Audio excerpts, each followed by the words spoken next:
कथेला सुरुवात करण्यापूर्वी नवीन असाल तर लाईक करा, आपल्या चॅनलला सबस्क्राईब करा आणि नोटिफिकेशन बेलवर नक्की क्लिक करा म्हणजे व्हिडिओचे अपडेट्स तुम्हाला वेळेत मिळतील.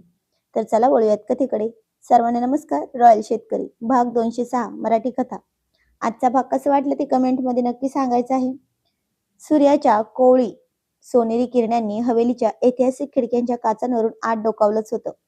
काल रात्रीच्या शाही लग्नाचा थकवा आणि हवेलीतील शांतता या सगळ्यात संपूर्ण वातावरण एक वेगळ्याच प्रेमाच्या रंगात न्हावून निघालं होतं. सकाळी चिवचे डोळे उघडले. तिच्या नाकात मोगऱ्याचा मंद सुवास आणि वातावरणातील उबदारपणा जाणवला होता. ती हलकेच उठून बसणार इतक्यात तिला जाणीव झाली की तिचा हात रणवीरच्या मजबूत हातात घट्ट पकडलेला आहे. चिवने वळून शेजारी पाहिलं. रणवीर अत्यंत शांतपणे निष्पाप चेहऱ्याने झोपलेला होता. त्याच्या कपाळावर आलेली केस लाजऱ्या हाताने बाजूला सावरण्याचा मोह चिवला आवरलाच नाही.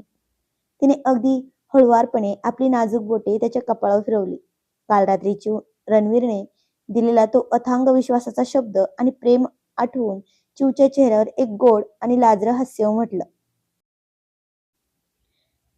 तिने हळूच स्वतःचा हात सोडून उठण्याचा प्रयत्न केला, पण तितक्यात रणवीरचे डोळे न उघडताच तिचा हात अधिकच घट्ट पकडला आणि तिला स्वतःकडे हलकेच ओढले. चिव थेट रणवीरच्या छातीवरच टेकली. तिच्या हृदयाची धडधड एकदम वेगाने वाढली होती. रणवीरजी, सोडा ना, सकाळ झाली, कुणीतरी येईल. चिव लाजून चक्क त्याच्या छातीत तोंड लपवून म्हणाली. रणवीरने मंद हसत आपले डोळे उघडले. त्याच्या डोळ्यात झोपेची धुंदी तर होतीच आणि चिव बद्दलचा अथांग आदर, प्रेम स्पष्ट दिसत होतं. त्याने तिच्या कपाळावर विखुरलेली एक केसांची लट हळुवारपणे तिच्या कानामागे सरकवली. रणवीरने हलकेच चिवचा हात आपल्या हातात घेतला आणि मिश्किलपणे हसत विचारलं, काय मग, कालचा दिवस कसा वाटला? चिवच्या गालांवर क्षणार्धात गुलाबी लाली पसरली. तिने लाजून त्याच्याकडे पाहिलं आणि म्हणाली, रणवीरजी, काही पण असतं तुमचं. आता सोडा ना, मला आवरायचं आहे. रणवीरने हसत तिला अलगत आपल्या जवळ ओढलं. तिच्या चेहऱ्यावर आली केसांची एक बट त्याने पुन्हा प्रेमाने कानामागे सारली आणि म्हणाला, अगं, एवढं लाजायचं काय त्यात? मी फक्त एवढंच विचारतोय, माझ्यासोबतचा हा नवा प्रवास तुला कसा वाटतोय? चिवने खाली मान घातली. तिच्या चेहऱ्यावरचं उत्तर स्पष्ट दिसत होतं. ती हलकेच हसली आणि म्हणली, तुम्ही ना अगदी खोडकरच आहात हा. आणि रणवीर म्हणाला, म्हणजे उत्तर छान आहे असं समजू का? रणवीरने डोळा मारत विचारलं. चिवने लाजून त्याच्या छातीवर हलकेच डोकं टेकवलं आणि हळू आवाजात म्हणली, आता खरंच सोडा ना, खाली सगळी वाट पाहत असतील ना. रणवीर हसला आणि म्हणाला, बरं महाराणी, आजसाठी एवढंच, पण तुझ्या या लाजऱ्या हसण्यानं माझा दिवस मात्र अधिक सुंदर करून टाकलास तू. चिवने लाजून त्याच्याकडे पाहिलं आणि दोघांच्या चेहऱ्यावर नकळतच एक गोड हास्य उमटलं. त्या सकाळच्या शांत वातावरणात त्यांच्या नव्या नात्यातील विश्वास, आपुलकी आणि निरागस प्रेम आणखीन घट्ट होत होतं. ती म्हणाली, काय हो रणवीरजी, तुम्हाला आता खांद्याला त्रास तर होत नाही ना? तर तो हसत म्हणाला, हो ग, होत होता, पण आता आहे ना. आता काय आहे ना, त्या खूप खूप जपणारं त्याला कोणतरी खूप खूप जपणारं कुणीतरी आहे ना. मग आता जखम केव्हाच भरून आली आहे.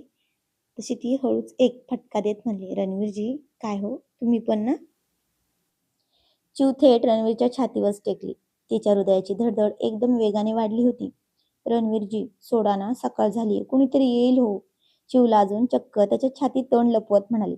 रणवीरने मंद हसत आपले डोळे उघडले. त्याच्या डोळ्यात झोपेची धुंदी आणि चिव बदलचा अथंग आदर, प्रेम स्पष्ट दिसत होतं. त्याने तिच्या कपाळावर विखुरलेली केसांची बट पुन्हा एकदा हळुवारपणे तिच्या कानामागे सरकवली आणि म्हणाला, पहिली गोष्ट, अजूनही रणवीरजीच म्हणणार आहेस का? मी काल काय सांगितलं होतं मॅडम? रणवीरने खोडकरपणे तिच्या ओठांवर आपले बोट ठेवत म्हटलं. चिवने लाजून नजर खाली झुकवली. तिचे थरथरणारे ओठ पाहून रणवीर गालातल्या गालात हसला आणि म्हणाला, बरं, आज या ठाकूर घराण्याची नवीन महाराणी एवढ्या सकाळी सकाळी आणि घाईत कुठे चाललीये? रणवीरने तिच्या हनवटीला स्पर्श करत तिची मान हळूच वर केली. तर चिव हळूच म्हणाली, ते सकाळी उठून सासूबाईंना मदत करायची आहे ना. सासूबाई काय म्हणतील? चिव लाजत आणि चाचरत म्हणाली, सासूबाई नाही, आई म्हणायचं. रणवीरने तिच्या कपाळावर एक अत्यंत मऊ आणि उबदार चुंबन घेत म्हणाला, आणि आईने मला काल रात्री सांगून ठेवले की आज माझ्या सुनेला लवकर उठवायचं नाही, तिला पूर्ण आराम करू द्यायचा. रणवीरचे हे शब्द ऐकून चिवच्या मनातील उरली सुरली संकोचाची भिंतही पार ढासळून गेली. तिने हळूच आपले डोळे वर करून रणवीच्या डोळ्यात पाहिलं. तुम्ही खूप चांगले आहात हं." चिवच्या तोंडून नकळत हे शब्द बाहेर पडले. "चांगला नाही ग मी, चिव. तुझ्या या निष्पाप प्रेमाने मला चांगलं बनवले." रणवीरने तिचा हात उचलून आपल्या ओठांपाशी नेला आणि तिच्या हाताच्या मागे एक हळुवार स्पर्श केला. चिवने लाजून आपले डोळे मिटून घेतले आणि हळूच त्याच्या छातीवर डोकं टेकवून त्याला घट्ट मिठी मारली. हवेलीच्या त्या भव्य खोल्यांमध्ये गुलाबाच्या अत्तरांचा सुवास आणि सकाळच्या सोनेरी प्रकाश पसरत होता. रणवीर आणि चिवच्या या पहिल्या सुंदर आणि रोमॅन्टिक सकाळचे सकाळने त्यांच्या नवदाम्पत्य आयुष्यात एक अत्यंत गोड अविस्मरणीय अध्याय लिहिला गेला होता. रणवीरच्या मिठीतून सुटका करून घेत चिवने घाईघाईने स्नान उरकले. पैठणी साडी लाल रंगाची घातली. गळ्यात मंगळसूत्र, कपाळावर चंद्रकोर आणि ओल्या केसांचा आंबाडा घातला. या रूपात जेव्हा चिव हवेलीच्या नक्षीदार पायऱ्या उतरून खाली आली तेव्हा ती साक्षात अन्नपूर्णेसारखी दिसत होती. चिव अगदी हळुवार पावलांनी स्वयंपाकघराच्या दिशेने निघाली. मनात थोडी धडधड होतीच. सासरी पहिला दिवस होता. सासूबाई काय म्हणतील? स्वयंपाकघरात गायत्री देवी देवाला दाखवण्यासाठी दुधाचे भांडे मंद आचेवर ठेवून काहीतरी आवरत होत्या. चिवने आत पाऊल ठेवलं आणि अत्यंत आदराने गायत्री देवींच्या पाया पडण्यासाठी खाली वाकली. गायत्री देवींनी तिला मध्ये चाडवून धरलं आणि प्रेमाने उठवलं आणि तिच्या दोन्ही गालांवरून हात फिरून बोटे मोडली. दृष्ट काढली. सुखी राहा बाळा, असा आशीर्वाद दिला. पण आज भल्या पहाटे उठायची काय गरज होती? काल दिवसभर किती धावपळ झाली तुमची? गायत्री देवी मायेने म्हणाल्या. नाही आई, मला अजिबात थकवा आला नाहीये. आणि आज सासरी माझी पहिली सकाळ आहे ना. मग तुमच्यासाठी आणि सर्वांसाठी चहा करायचा होता. चिवने मान खाली झुकवून लाजून म्हटलं. आई या शब्दातील गोडवा ऐकून गायत्री देवींचे डोळे पाणावले.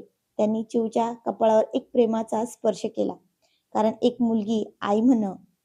मुलीनं आई म्हणणं यात त्यांना मुलगी मिळाल्याचं समाधान होतं. का तर रणवीरला बहीण नव्हती. बरं बाई, आज या ठाकूर घराण्याच्या हवेलीतील अन्नपूर्णेचा पहिला चहा आम्ही सर्वजण आवडीने पिऊ, गायत्री देवी हसत म्हणाल्या. आणि त्यांनी चिवला स्वयंपाकघरातील सर्व डब्बे भांडी दाखवून दिली. चिवने अगदी आवडीने कामाला सुरुवात केली.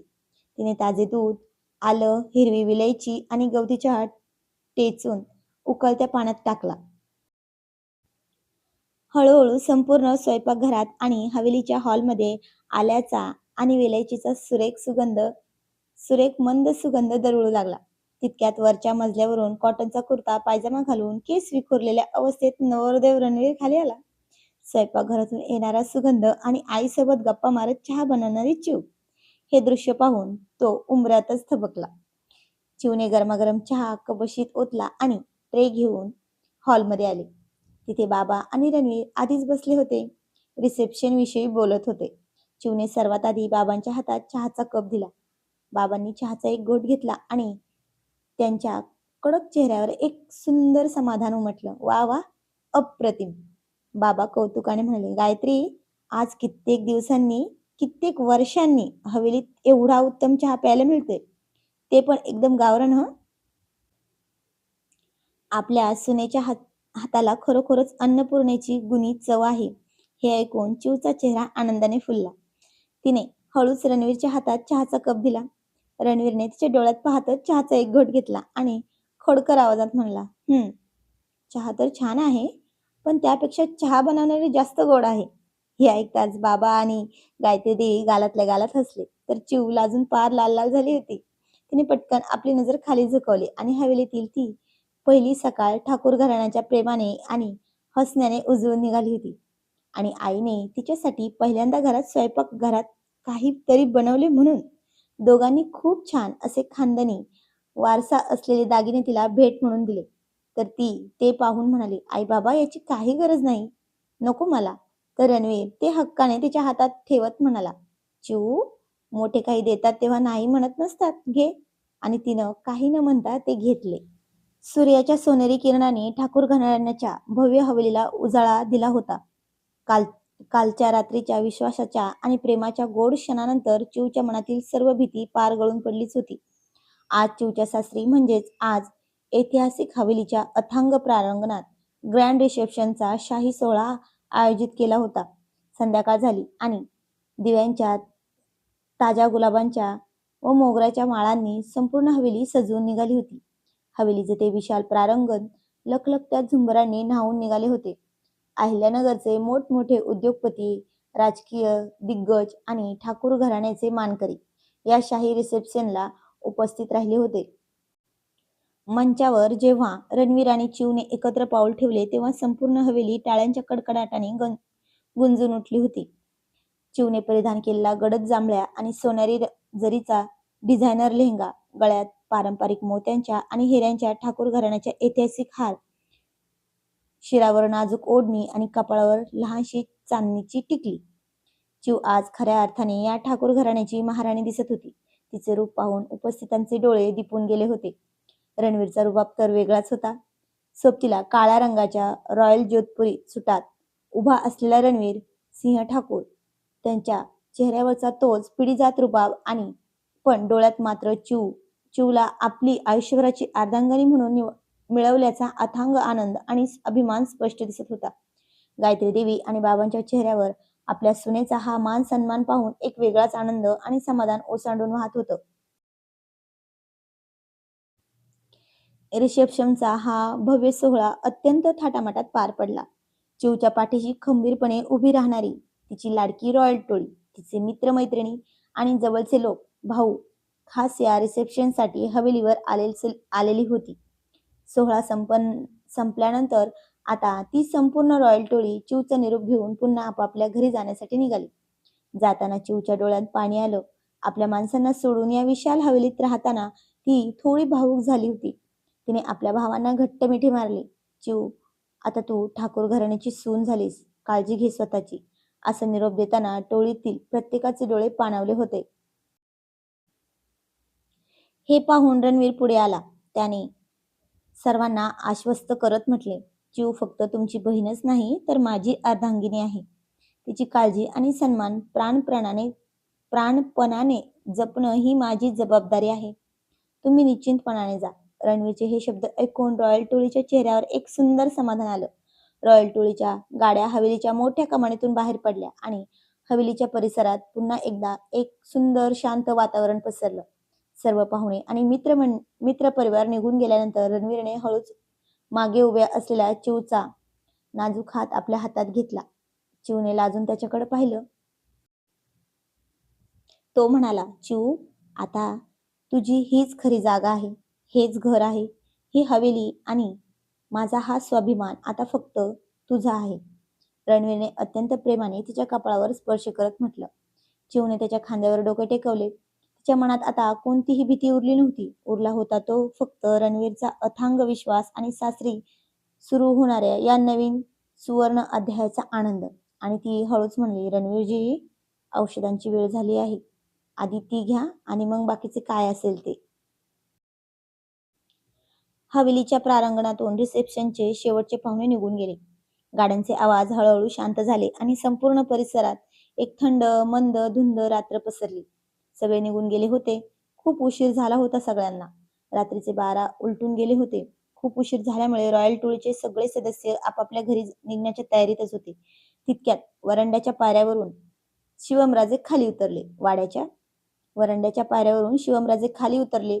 चेहऱ्यावर तोच नेहमीचा रुबाब आणि डोळ्यात एक खोडकर चमक. कोणीही कुठेही जाणार नाहीये. आजची रात्र सगळे वाड्यावरच थांबणार. शिवमचा तो रोखठोक आवाज आला.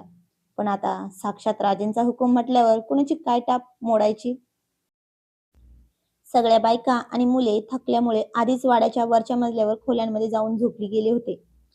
खाली उरली होती फक्त ही पुरुषांची रॉयल टोळीच होती.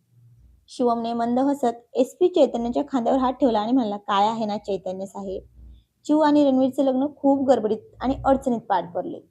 बिचाऱ्यांना हवी तशी हौस मौस करायला मिळाली नाही ना. मग आज भावाची एक छोटीशी पार्टी तर बनतेच ना. शिवमकडे पाहत चैतन्याने एक मोठा औंढा गिळला आणि हळूच म्हणाला, दादा, अहो मी इथे पार्टी करतोय आणि थकून झोपलेल्या तुमच्या बहिणीला म्हणजे माझ्या बायकोला जर हे कळलं ना तर माझं काही खरं नाही हो. चैतन्याचा तो बिचारा चेहरा पाहून सगळेच खदखदून हसले. काय रे चैतन्य, शहराचा एवढा मोठा SP असून तू असा बायकोला घाबरतोस? शिवमने त्याला चिडवत विचारलं. तितक्यात बाजूला बसलेला अतुल पटकन मध्येच म्हणला, ए शिवम, तो का घाबरणार नाही रे? आपली अस्मी काय साधीसुधी आहे काय? अगदी वाघीण आहे वाघीण. बघितलं नाहीत का त्या दिवशी कशी छाती ठोकून त्याला टस्सल देत म्हणाली होती, तुम्हाला काय करायचं ते करा, मला जे हवं तेच मी करणार. मग अशा वाघिणीच्या नवऱ्याची, तेही ती आई होणार असताना फाटणार नाही तर काय होणार रे? अतुलचे हे वाक्य ऐकून सगळ्यांमध्ये हाशाच पिकला. चैत्रने हात जोडून मान खाली घातली, पण त्याच्या चेहऱ्यावर अस्मीबद्दलचे असलेले प्रेम स्पष्ट दिसत होते. काही वेळातच टेबलवर ग्लास आले. हवा थंड होती, त्यामुळे 2-3 घोट पोटात जाताच सर्वांना त्याची नशा आणि उत्साह एकदम पटीनेच वाढला होता. अतुलने अचानक टेबल वाजवून जुनी गाणी गुणगुणायला सुरुवात केली, कारण त्याला चढली होती. मग थोड्या वेळापूर्वीच घाबरणारा एसपी चैतन्य आता सर्वांना संसार कसा करावा याचे फायदे समजावून सांगत होता. त्याला पण चढली होती. शिवमराजे जुन्या आठवणी काढत एकमेकांच्या पाठीवर मारत मोठ्याने हसत होते. वरांड्यात पुरुषांचा कालवा, हसण्याचे आवाज आणि टाळ्यांचा कडकडाट इतका वाढला होता की रात्रीच्या शांत हवेलीत तो स्पष्ट घुमू लागला. सगळेजण आपापल्याच धुंदीत आणि गप्पांच्या भरात इतके रमले होते की हवेलीच्या मुख्य दारातून बाहेरून येणाऱ्या पावलांचा आवाज कुणालाच ऐकू आला नाही. अचानक मागून एक अतिशय जड रौद्र आवाज हवेत घुमला. काय चाललंय इथे मध्यरात्री? झोपा सगळ्यांनी. आबासाहेबांचा तो एकच घनगंभीर आवाज. त्या एका शब्दाने जणू हवेलीतील हवाच गोठली. क्षणार्धात अतुलचा चालू असलेला गाण्यांचा ताल हवेत थांबला आणि त्याने ग्लास हळूच सोप्याच्या मागे लपवला. शहराची कायदा सुव्यवस्था सांभाळणारा एसपी चैतन्य एका झटक्यात सरळ उभा राहिला. अटेन्शन मुद्रेत आला होता तो. जावई होता तरी. शिवमने लगेच आपली कॉलर नीट केली आणि साक्षात शिवमराजे जे सर्वांना हुकूम सोडत होते, त्यांनीही पटकन घशातल्या घशात खोकत सरळ मान खाली झुकवली. व्हरांड्यात इतकी भीषण शांतता पसरली की एका पानाच्या पडण्याचा आवाजही ऐकू आला असता. काही सेकंदापूर्वी कालवा करणारी ती रॉयल गँग आता आबासाहेबांच्या एकाच आवाजाने अगदी चिडीत चूप झाली होती. आबासाहेबांनी चष्म्यातून प्रत्येकावर एक कडक नजर फिरवली. गालातल्या गालात एक बारीक मुकं हास्य केलं आणि गंभीर आवाजात म्हणले, सकाळ व्हायच्या आत सगळ्यांनी आपल्या आपल्या हातरुणात दिसायला हवं, नाहीतर उद्या सकाळी 5 वाजता शेतावर पाठवेन. आबासाहेब वळून आत निघून गेले आणि मागे उरलेल्या गँगने सुटकेचा निश्वास टाकला. एकमेकांकडे पाहिलं. एका क्षणात सर्वांचीच चढलेली नशा क्षणात उतरली होती. तर आजचा भाग कसा वाटला ते कमेंटमध्ये नक्की सांगायचं आहे. आणि उद्याचा भाग खूपच इंटरेस्टिंग आहे. चला, बाय. धन्यवाद.